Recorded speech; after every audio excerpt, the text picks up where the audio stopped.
আজকের এই বিশাল কর্মী সম্মেলনের সম্মানিত সভাপতি বাংলাদেশ জামাতে ইসলামী ঠাকুরগাঁও জেলা শাখার আমির জনাব অধ্যাপক বেলাল উদ্দিন, মঞ্চে বসা অন্যতম বিশেষ অতিথি বাংলাদেশ জামাতে ইসলামীর অ্যাসিস্ট্যান্ট সেক্রেটারি জেনারেল, রাজশাহী বিশ্ববিদ্যালয়ের সিনেট সদস্য, বাংলাদেশ ইসলামী ছাত্র শিবিরের সাবেক কেন্দ্রীয় সভাপতি জনাব মৌলানা রফিকুল ইসলাম খান, অন্যতম বিশেষ অতিথি বাংলাদেশ জামাতে ইসলামীর অ্যাসিস্ট্যান্ট সেক্রেটারি জেনারেল, নির্বাহী পরিষদের সদস্য জনাব মৌলানা আব্দুল হালিম, আঞ্চলিক, জেলা এবং স্থানীয় নেতৃবৃন্দ, বন্ধু সংগঠনের নেতৃবৃন্দ, উপস্থিত সহকর্মী বন্ধুগণ, বিভিন্ন ধর্মের যে সমস্ত ভাই এবং বন্ধুরা এসেছেন,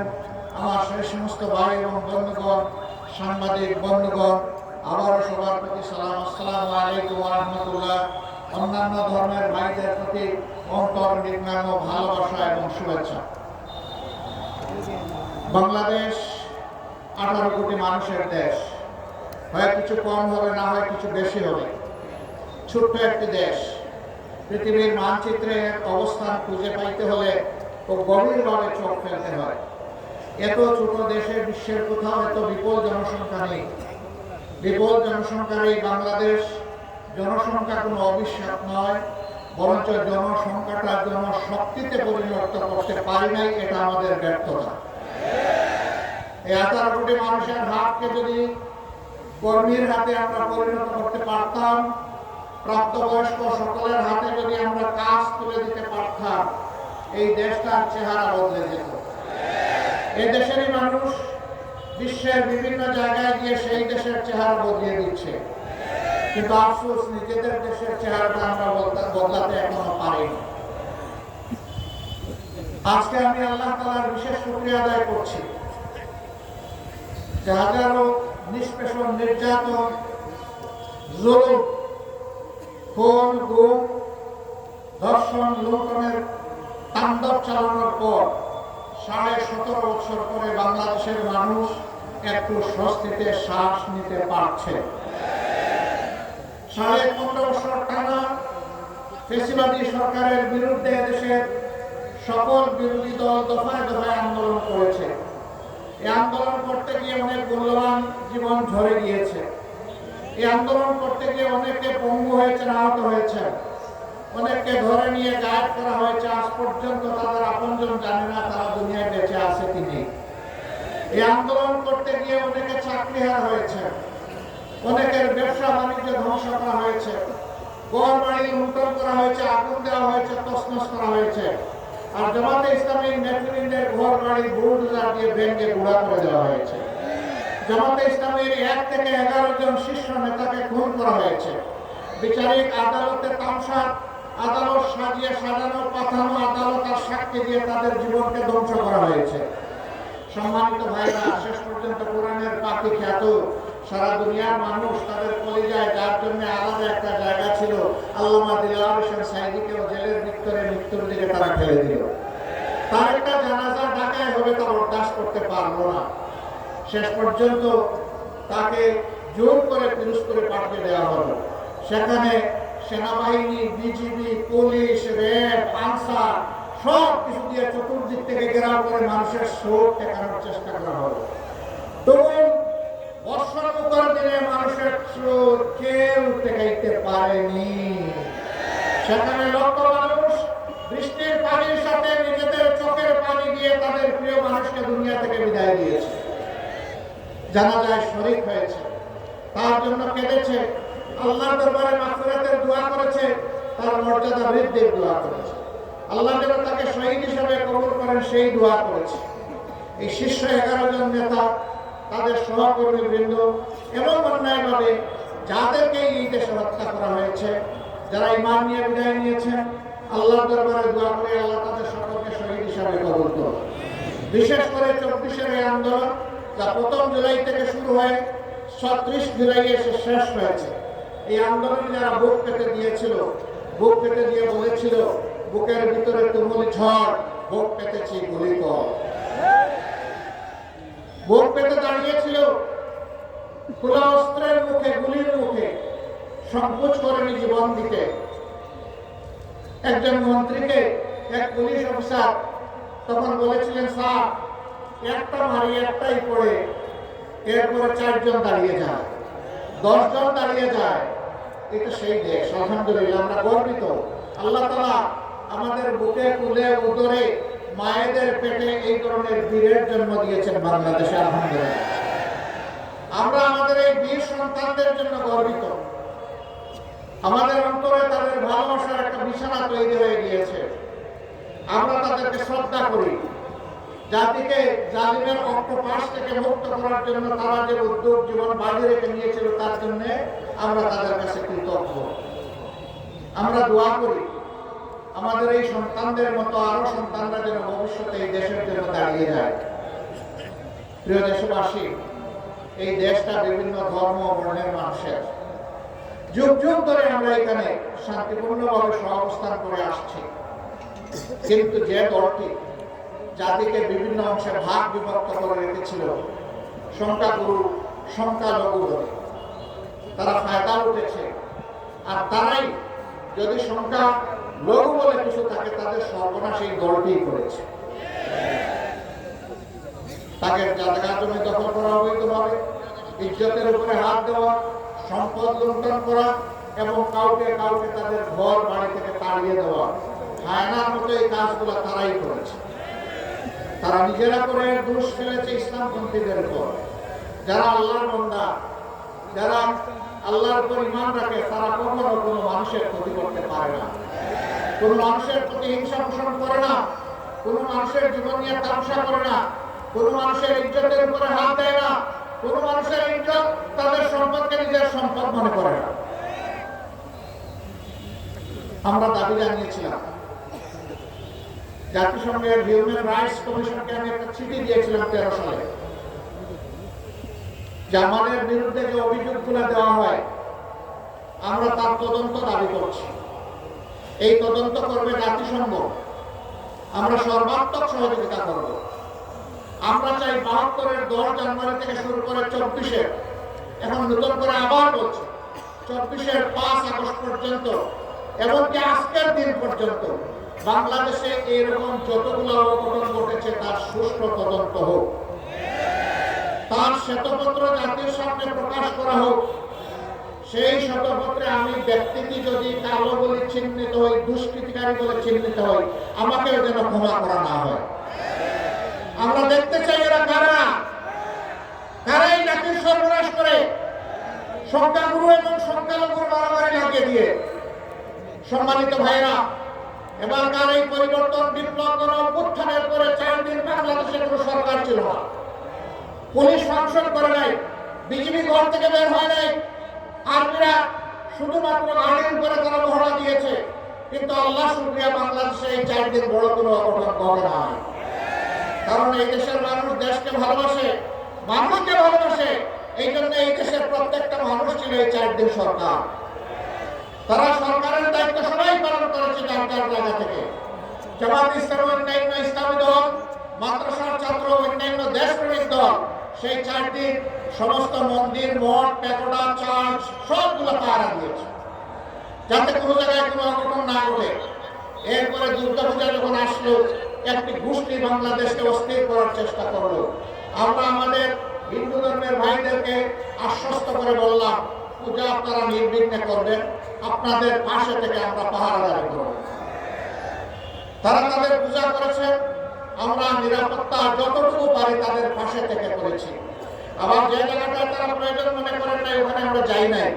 যেখানে তারা প্রয়োজন মনে করেছেন আমরা সেখানে গিয়েছি, প্রশাসনকে সহযোগিতা করেছি। তবে আমরা চাই না নির্দিষ্ট কোনো ধর্মাবলম্বীদের তার একটা উৎসব আসবে, একটা অনুষ্ঠান আসবে, সেই উপলক্ষে তাদেরকে পাহারা দিতে হবে, এটা আমরা চাই না। যদি বাংলাদেশে মসজিদ পাহারা দেওয়ার দরকার না হয়, মন্দিরও পাহারা দেওয়ার দরকার হবে না। আমরা সেই সামাজিক নিরাপত্তা বলয় দেখতে চাই। আমার সম্মানিত ভাইয়েরা, মুক্তিযুদ্ধের পক্ষের বিপক্ষের অনেক আওয়াজ, গুঞ্জন, অনেক বিভক্তির কথা, অনেক বিষ ছড়ানোর কথা আমরা শুনেছি। আমি প্রশ্ন করতে চাই, যারা এই চেতনার কথা বলে সর্বশেষ ঘটনা, এবারকার মহান বিজয় দিবসে ভারতের প্রধানমন্ত্রী এটাকে ভারতের বিজয় দিবস দাবি করে টুইট করেছেন এবং তিনি তার দেশের সৈনিকদেরকে, দেশবাসীকে তিনি অভিনন্দন জানিয়েছেন। একটা শব্দ তিনি বাংলাদেশ নামে উচ্চারণ করেননি। আপনাদের চেতনা কোথায় ছিল? এই বিজয় কি বাংলাদেশের না ভারতের? আপনারা বলুন, এই বিজয় বাংলাদেশের না ভারতের? বাংলাদেশের যদি বিজয় হয়ে থাকে আর ভারতের প্রধানমন্ত্রী যদি এই বিজয় তাদের বলে দাবি করে, আপনারা চুপ কেন? আপনাদের চেতনা কোথায় যায় তখন? সীমান্তে যখন ফেলানির লাশ ঝুলে থাকে, আপনাদের চেতনা তখন কোথায় থাকে? দিনের পর দিন যখন নিরীহ মানুষকে বর্ডারে হত্যা করা হয়, তখন আপনাদের মুখ দিয়ে আওয়াজ বের হয় না। বরঞ্চ আপনাদের এক সময় পররাষ্ট্রমন্ত্রী বলেছিল, সীমান্তে যারা বাংলাদেশি মারা যায় তারা দুষ্কৃতে গেলে। লজ্জা, জাতীয় লজ্জা। আপনারা এই দেশের মন্ত্রী হয়ে ভিন্ন দেশের গান গান, কারণ আপনাদের মাথা অন্য জায়গায় আপনারা বন্ধ রেখেছেন।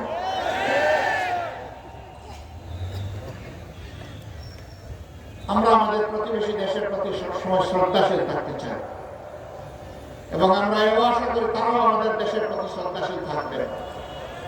আমরা চাই আমাদের প্রতিবেশীরা শান্তিতে থাকুন, আবার আমরা চাই তারাই যেন আমাদের অশান্তির কারণ না হন। কিন্তু মাঝে মধ্যেই তারা বাউন্ডারি ক্রস করেন। বাংলাদেশের মসনদে কে বসবে, কে কার সাথে জোট বাঁধবে, কে সরকার গঠন করবে, তারা বাংলাদেশে এসে তরকারিতে লবণ দেন। আমরা আগামীতে আমাদের তরকারিতে আর কাউকে লবণ দিতে দেখতে চাই না। আমাদের তরকারি আমরা পাকাবো। বাংলাদেশের মানুষ ঠিক করবে এখানে কে ক্ষমতায় আসবে আর কে ক্ষমতায় আসবে না। সম্মানিত ভাইরা, তিনটা নির্বাচন গেল, তাদের কার্যকালে, তাদের মেয়াদকালে গায়ের জোরে যেভাবেই হোক ক্ষমতায় ছিল, সেই সময়টা এদেশের আপামর জনগণ ভোট দিতে পারেনি। বিশেষ করে এখন যাদের বয়স 26 বছর হয়েছে, তারা তিনটি নির্বাচনে একটা ভোট দেওয়ার সুযোগ পায়নি। কেন? যুব সমাজকে বাদ দিয়ে আমার দেশ চলবে? এদেশের উন্নয়ন অগ্রগতি হবে? কখনো না। শেষ পর্যন্ত যুব সমাজের সমস্ত অধিকার কেড়ে নেওয়া হলো। ছাত্রদের হাতে সার্টিফিকেট ধরিয়ে দেওয়া হয়, কিন্তু চাকরি এবং কাজ তাদের কপালে জুটে না। কোটার চক্রান্তে বন্দী করে তাদের কপাল কিসমত হাইজ্যাক করে নিয়ে যাওয়া হলো। তারা এর জন্য রাস্তায় নামলো অধিকার আদায়ের জন্য। ছোট্ট একটি দাবি, সেই দাবিটাকে করোনা কায়দায় হেলমেট এবং মুগর দিয়ে দমন করার চেষ্টা করা হলো। গুলি চালানো হলো, শেষ দিন পর্যন্ত মানুষের বুকে গুলি চালানো হলো। কম বেশি 2000-এর মতো বুকের দম কেড়ে নেওয়া হলো। আমরা আল্লাহর দরবারে দোয়া করি আল্লাহ তাদেরকে শহীদ হিসেবে কবুল করুন, তাদের পরিবারকে আল্লাহ তাআলা সবর ইখতিয়ার করার তৌফিক দান করুন। 34,000 ছেলে মেয়েকে কঠিন ভাবে আক্রমণ করে, আহত করে, তাদেরকে পঙ্গু করে দেওয়া হয়েছে। 500-র অধিক দুই চোখে দেখে না, 750-র অধিক এক চোখ হারিয়েছে। এই 500-র বাইরে এরা কত হাজার পা হারিয়েছে, হাত হারিয়েছে, আল্লাহ ভালো জানেন। সেই হিসাব আমরা এখন করতে পারি না। নির্মমভাবে তাদের উপর আক্রোশ করা হয়েছে। তারা তো ক্ষমতার প্রতিদ্বন্দ্বী হয়ে রাস্তায় নামে, তারা একটা অধিকার চেয়েছে, কিন্তু শেষ পর্যন্ত আল্লাহর ইচ্ছা তাদের একটি অধিকারের সাথে জনগণের সমস্ত অধিকারের জন্য তারা লড়াই শুরু করবে এবং সেই লড়াইয়ে আল্লাহ তাআলা সাহায্য নেমে আসলো। আল্লাহ তাআলা বাংলাদেশের জনগণকে উপহার দিলেন শান্তি এবং স্বাধীনতা, যার কারণে আজকে আমরা কথা বলতে পারছি। এইরকম ময়দানে গত 15.5 বছর আপনারা কোনো দলকে দেখেছেন? আওয়ামী লীগও নামে নাই। আওয়ামী লীগও নামে নাই। কেন নামে নাই জানেন? একা খালি মাঠে তো আর খেলা চলে না, সেই মাঠে আর কোনো প্লেয়ার নাই, তারাই একা। অবশ্যই এটাও ঠিক, 14 নির্বাচনে 154টি আসন তারা দখল করেছিলেন বিনা প্রতিদ্বন্দ্বিতায়। 18 নির্বাচন করেছেন রাতের বেলা, মিডনাইট ইলেকশন। আর 24-এর ইলেকশন করেছেন আমি আর ডামি। একদিকে আওয়ামী লীগের ক্যান্ডিডেট, আর একদিকে আওয়ামী লীগের নিউট্রাল ক্যান্ডিডেট, স্বতন্ত্র ক্যান্ডিডেট। কি হাস্যস্কর! এই সরকার ছিল ডামি সরকার। আলহামদুলিল্লাহ, ডামি সরকার হওয়ার কারণে সামান্য একটু ফুতেই উড়ে গেছে সরকার। এখন তারা আবার মুক্তিদমকে দিচ্ছেন, আবার তারা ফিরে আসবেন, দেশ দখল করবেন। আবার আগের মতো তারা তাণ্ডব চালাবেন, বলেন যে খাইয়া নাও, যে কয়দিন বাঁচার বেছে নাও, আবার আসতেছে, আবার দেখা হবে। মানে আত্মস্বীকৃত খুনি, খুনের হুঙ্কার দিয়েই চলেছে। আমরা তাদেরকে বিনয়ের সাথে বলতে চাই, এই অধ্যায় ক্লোজ। আমার ভাই রবিউল ইসলাম খান বলেছেন, স্বৈরশাসকরা পালিয়ে গেলে আর ফিরে আসে না। চৌশেস্কু আসে নাই, রেজা শাহ পাহলভি আসে নাই, বেন আলী আসে নাই, আর উনি কয়েকজনের নাম নিয়েছেন, কেউই আসে নাই। না, কেউ আসতে পারবে না। শ্রীলঙ্কার স্বৈর শাসনও পালিয়ে গেছে, আসে নাই, আসবে না। আপনারা মানসিক সান্ত্বনার জন্য যাই বলতে থাকেন বলুন, বাংলাদেশের মানুষকে বোকা ভাববেন। অনেক যন্ত্রণা আমাদের উপর করা হয়েছে, চাপিয়ে দেওয়া হয়েছে, জুলুম করা হয়েছে। দেশের স্বার্থে আমরা সবগুলো বুকে চেপে এখন দেশটাকে সামনের দিকে সবাই মিলে আমরা এগিয়ে নিতে চাই। আমরা চাই না এই দেশ ভাগ বিভক্ত হোক। আমরা চাই 18 কোটি মানুষের 64টি হাত একত্রিত হোক, সবাই এক হয়ে হিংসা বিদ্বেষ পরিহার করে আমরা সামনে আগাই। তবে এটা ঠিক, যারা খুন করেছেন, গুম করেছেন, যারা লুণ্ঠন করেছেন, চুরি করেছেন, দেশের 26 লক্ষ কোটি টাকা বিদেশে পাচার করেছেন, তাদের বিচার হতে হবে, আর ওই টাকাগুলো দেশে ফেরত আনতে হবে। এগুলো জনগণের টাকা, ফেরত এনে জনগণের কাজে লাগাতে হবে। ঠাকুরগাঁ জেলা, আমি এখানে এসে খবর নিলাম, এটা বাংলাদেশের একটা গুরুত্বপূর্ণ জেলা। এই জেলা বাংলাদেশের উন্নয়নে নিশ্চয়ই অবদান রেখে চলেছে। এই জেলায় উচ্চশিক্ষার কোনো বিদ্যাপীঠ নেই, এখানে কোনো মেডিকেল কলেজ নেই, এখানে কোনো প্রকৌশল কলেজ বা বিশ্ববিদ্যালয় নেই, এখানে কোনো এগ্রিকালচার ইউনিভার্সিটি নাই, এখানে কোনো পাবলিক ইউনিভার্সিটি নেই। এই ঠাকুরগাঁ জেলা বাংলাদেশের অংশ না? যদি অংশ হয় তাকে তাহলে বৈষম্য কেন? এই জেলায় অবশ্যই এই প্রতিষ্ঠানগুলা এই জেলা পাওয়ার মস্তার দাবি রাখে। আমরা অন্তর্বর্তীকালীন সরকারকে বলবো, সব যদি নাও পারেন, আগামী 1 থেকে যদি বড় কোনো প্রকল্প আপনারা হাতে নিয়ে থাকেন, ঠাকুরগাঁ যেন ওইটা থেকে বাদ না হয়। কমপক্ষে একটা মেডিকেল কলেজ দিয়ে যাত্রা শুরু করেন, আপনারা সিদ্ধান্ত নেন, কার্যক্রম শুরু করেন। পরবর্তী নির্বাচিত সরকার এসে সেটা পূরণ করবে। বাকি যে সমস্ত ন্যায্য দাবি আছে সেইগুলো পর্যায়ক্রমে দেখতে হবে। আমরা এমন চাই না বাংলাদেশের সম্পদের উন্নয়ন যে কোনো এক জেলায় চলে যাক আর বাকি জেলা বঞ্চিত থাকে, এটা আমরা চাই না। আমরা চাই সমতার ভিত্তিতে বাংলাদেশের সকল জেলা যেন তার অধিকার ফিরে পায়। তার জন্য একটা জিনিসের নিশ্চয়তা বিধান করতে হবে, সেটা হচ্ছে আদালতে ন্যায় বিচার। যদি ন্যায় বিচার কায়েম হয়, অধিকার কাউকে চাইতে হবে না, এটা রাষ্ট্রের দায়িত্ব, যার অধিকার তার ঘরে পৌঁছে দেওয়া। আল্লাহ যদি আমাদেরকে এমন কোনো সুযোগ দেন, আমি তো দাবি পেশ করলাম, ইনশাআল্লাহ আমাদের কাছে আর কোনো দাবি পেশ করা লাগবে না। আমরা ওয়াদাবদ্ধ, আমরা আমাদের সামর্থ্যের ভিতরে সর্বোচ্চ যেটা করা সম্ভব সেটা করবো ইনশাআল্লাহ। অন্য কেউ যদি সরকার গঠন করে, যদি আপনাদের সেই দাবি অপূরণ থেকে যায়, আপনারা যখন দাবি করবেন, আওয়াজ তুলবেন, আপনাদের হাতের সাথে হাত মিলিয়ে আমরাও আওয়াজ তুলবো ইনশাআল্লাহ। ওই দাবি আদায়ের জন্য আমরা একাকার হয়ে যাব, তারপরে আমরা দাবি আদায় করে ছাড়বো ইনশাআল্লাহ। সম্মানিত ভাইয়েরা, এটা শুধু ঠাকুরগাঁর জন্য নয়, সারা বাংলাদেশের জন্য একই নীতি হওয়া উচিত। প্রধানমন্ত্রীর বাড়ি যেখানে হবে, সেখানে উন্নয়নের সমস্ত জোয়ার গিয়ে পানি ওখানে ধাক্কা লাগবে, এটা আমরা চাই না। যিনি প্রধানমন্ত্রী হবেন, দেশের প্রত্যেক ইঞ্চি মাটিকে তার সম্মান করতে হবে, প্রত্যেকটি মানুষকে তার সম্মান করা লাগবে, তবেই তিনি দেশের প্রধানমন্ত্রী হিসেবে বিবেচিত হবেন। মন্ত্রী পরিষদের সদস্যরা কোনো এলাকার প্রতিনিধিত্ব করবেন না, সেই মন্ত্রণালয় সারা বাংলাদেশের তার যত কাজ আছে সব জেলার প্রতিনিধিত্ব করবে। এইভাবে যদি ইসলামের ভিত্তিতে দেশ চলে, ইনশাআল্লাহ এই দেশ আগামীতে বিশ্বে উন্নয়নের একটা রোল মডেল হবে। আমি হাসিনার রোল মডেলের কথা বলছি, যেই রোল মডেলে 26 লক্ষ টাকা দেশের বাইরে চুরি করে চলে গেছে, ওইটা না। আমি সত্যিকারের রোল মডেলের কথা বলছি। সেই বাংলাদেশ আমরা করতে চাই। আপনারাও সেই বাংলাদেশ চান? আলহামদুলিল্লাহ, এই বাংলাদেশে শিশু, বৃদ্ধ, আবাল বনিতা, নারী পুরুষ নির্বিশেষে সকলে ঘরে বাইরে কর্মক্ষেত্রে সর্বত্র তারা একটা মর্যাদা পাবে এবং নিরাপত্তা তাদের নিশ্চিত হবে ইনশাআল্লাহ। এই বাংলাদেশ গঠনের জন্য আমাদেরকে আরো অনেক ত্যাগ স্বীকার করতে হবে। আপনারাও কি সেই ত্যাগ স্বীকার করতে প্রস্তুত? শিওর? বুঝে শুনে হাত তুলেছেন, আওয়াজ দিচ্ছেন, মোবারকবাদ। সংগ্রাম আমাদের শেষ হয়নি, আমাদের সন্তানরা এখনো স্লোগান দিচ্ছে, আবু সাইদ মুক্ত, শেষ হয়নি যুদ্ধ। আমাদের যুদ্ধ মানবতার মুক্তি অর্জিত না হওয়া পর্যন্ত চলবে ইনশাআল্লাহ। আমরা একটা বৈষম্যহীন দেশ চাই, চাঁদাবাজ মুক্ত দেশ চাই, অবৈধ দখলদার মুক্ত দেশ চাই, দুর্নীতি মুক্ত দেশ চাই, ঘুষ মুক্ত দেশ চাই, এবং একটা সাম্যের বাংলাদেশ আমরা চাই, একটা মানবিক বাংলাদেশ চাই। সেই মানবিক বাংলাদেশের জন্য আমরা ইনশাআল্লাহ কাঁধে কাঁধ মিলিয়ে, হাতে হাত মিলিয়ে আমরা সামনের দিকে এগিয়ে যাবো। আল্লাহ আমাদেরকে কবুল করুন।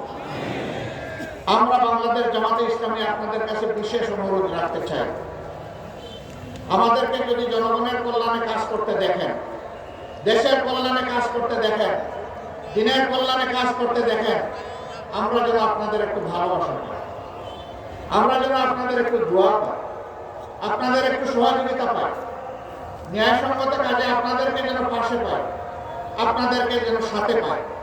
যদি কোনো অন্যায় করতে দেখেন, আপনাদের পক্ষ থেকে যেন প্রতিবাদের আওয়াজ ওঠে, আপনারা যেন আমাদের সমালোচনা করেন, আপনারা যেন আমাদেরকে টান দিয়ে সোজা করে দেন।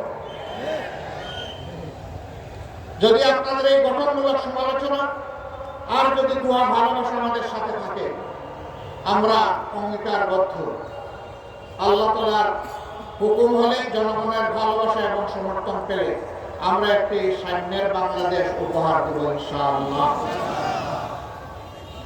আল্লাহ রাব্বুল আলামিন আপনারা যে কষ্ট করে এসেছেন এর জন্য তার উত্তম যাজা দান করুন।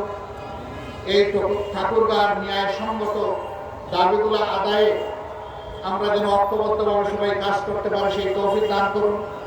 দেশের উন্নয়নে আমরা যেন যার যার জায়গা থেকে সর্বাত্মক অবদান রাখতে পারি সেই তৌফিক আল্লাহ তাআলা আমাদেরকে দান করুন। আল্লাহ হাফিজ। বাংলাদেশ জিন্দাবাদ, বাংলাদেশ জামাতে ইসলামী জিন্দাবাদ। আসসালামু আলাইকুম ওয়া রাহমাতুল্লাহি ওয়া বারাকাতুহু।